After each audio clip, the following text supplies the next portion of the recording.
नमस्कार, मैं विशाल। एक बार फिर से आप सभी का स्वागत है। मित्रों, सौगंध इस मिट्टी की, ये देश नहीं झुकने दूंगा। ये मोदी है, किसी भ्रष्टाचारी को नहीं छोड़ने वाला। सत्ता में आते ही सारे भ्रष्टाचारियों की जगह जेल में होगी।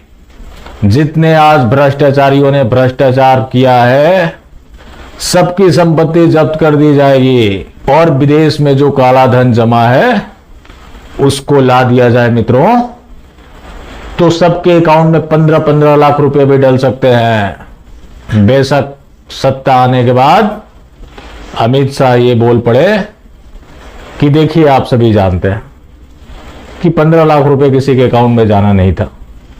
वो एक जुमला था। उस समय एक हमारे पास योगासन बाबा भी हुआ करते थे, बाबा रामदेव, जो मोदी के आने के बाद भोगासन बाबा बन गए। वो योगासन बाबा काला धन के लिए प्रदर्शन कर रहे थे, वो भी उसके फायदे गिना रहे थे। वो अलग बात है कि उन्हें साड़ी पहनकर कुदासन करना पड़ा। और अब जब मोदी जी सत्ता में आ गए तो पूरी तरह से भोगासन में व्यस्त हो गए। जमीयत उलमा हिंद से साठगांठ कर ली और हलाल सर्टिफिकेशन ले लिया। अब मित्रों, आप ये भी कहेंगे कि आप जो प्रोडक्ट लेते हैं उसके ऊपर तो स्टैंप नहीं होता, लेकिन हलाल सर्टिफिकेशन आपने ले लिया, स्टैंप लगाए ना लगाए, उस कंपनी को आप पैसा दे रहे हैं। तो बाबा रामदेव इस काम में व्यस्त हो गए और मोदी जी ऐसा चौकीदार बने कि पूरी तरह से निद्रा में आ गए। अब लोग बोलते हैं, नहीं, मोदी जी बोलते हैं कि ये 22 घंटे जग कर काम करते हैं। तो ये 22 घंटे इस तरह से जगते हैं कि स्विस बैंक में 30,000 करोड़ रुपए जमा हो गए, जो पिछले 14 साल में हाईएस्ट है। 50% का इजाफा हो गया। लेकिन तब सरकार जिम्मेवार थी, अब किसी की जिम्मेवारी नहीं है। जब काला धन को लेकर सवाल हुआ तो सरकार का जवाब आया कि सरकार के पास कोई डेटा ही नहीं है।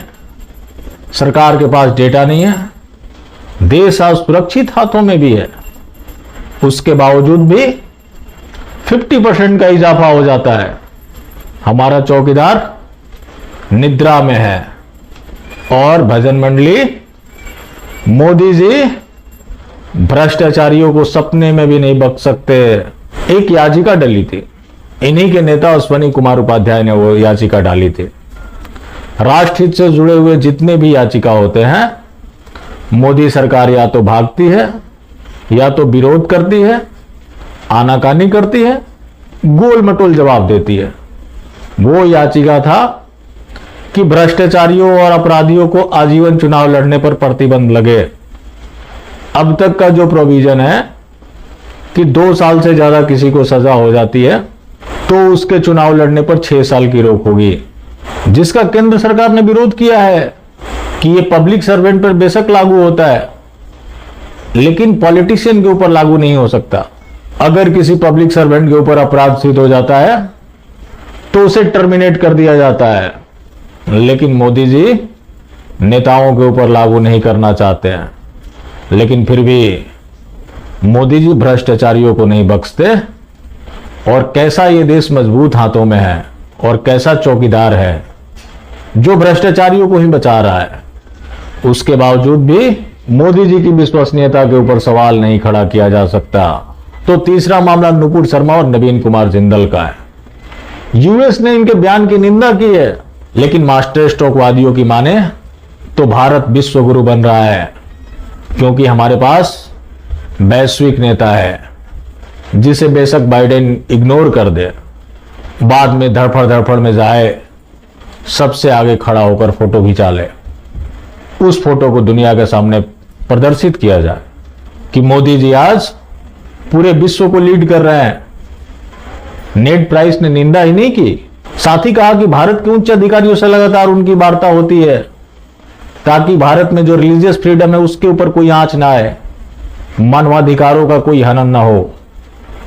तो एक जिले से छोटा देश कतर जो वैश्विक नेता का औकात बता देता है अमेरिका का इस तरह का दखल है, लेकिन देश मजबूत हाथों में है।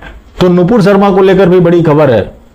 मुंबई पुलिस दिल्ली में डटी हुई है, वो नुपुर शर्मा को गिरफ्तार करना चाहती है, जो कि अभी अनट्रेसेबल है। महाराष्ट्र के गृह मंत्री का भी बयान आ गया कि पुलिस के पास पर्याप्त सबूत हैं कि वो नुपुर शर्मा को गिरफ्तार करे।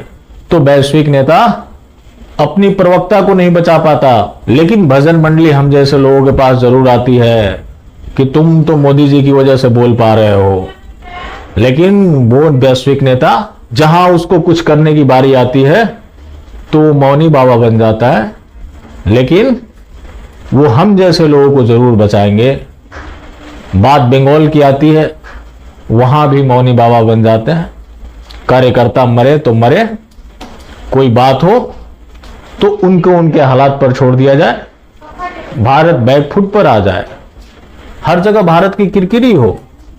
इसलिए नहीं कि भारत किरकिरी के लायक है, भारत की इसलिए किरकिरी हो रही है कि ऐसे नेता जो अपना घर नहीं संभाल पाए, वो देश संभालने की ठेका लिए बैठे हैं, जिसका परिणाम है कि भारत का हर जगह नाम खराब हो रहा है, और जिनकी कुछ भी औकात नहीं थी वो भी आंख दिखा रहे हैं।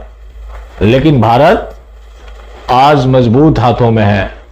ये कैसा मजबूती है जो कोई भी आंख दिखाकर चला जाता है।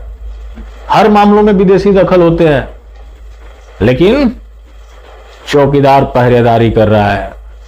चौकीदार पहरेदारी नहीं, सत्ता के नशे में चूर है, जिसका परिणाम यह है कि देश का इतना नुकसान कर दिया जिसकी अब भरपाई नहीं हो सकती।